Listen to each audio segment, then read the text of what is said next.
खोपोली नगरपालिका हद्दीतील लवझी गाव परिसरात नगर परिषदेच्या नगररचना विभागातर्फे 20 एकर जागेवर डम्पिंग ग्राउंडसाठी आरक्षण टाकण्यात आल्याने संतप्त झालेल्या ग्रामस्थांनी नगर परिषदेवर धडक मोर्चा आयोजित करून नगर परिषदेच्या नगररचना विभागाचा निषेध केला।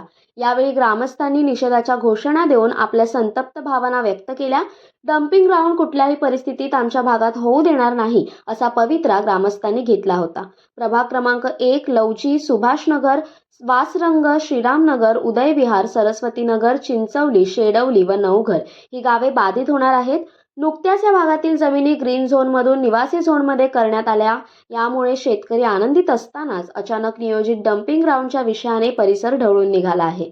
2 मार्च रोजी झालेल्या ग्रामसभेत या डम्पिंग ग्राउंडला तीव्र विरोध करण्याचा ठराव संमत करण्यात आला।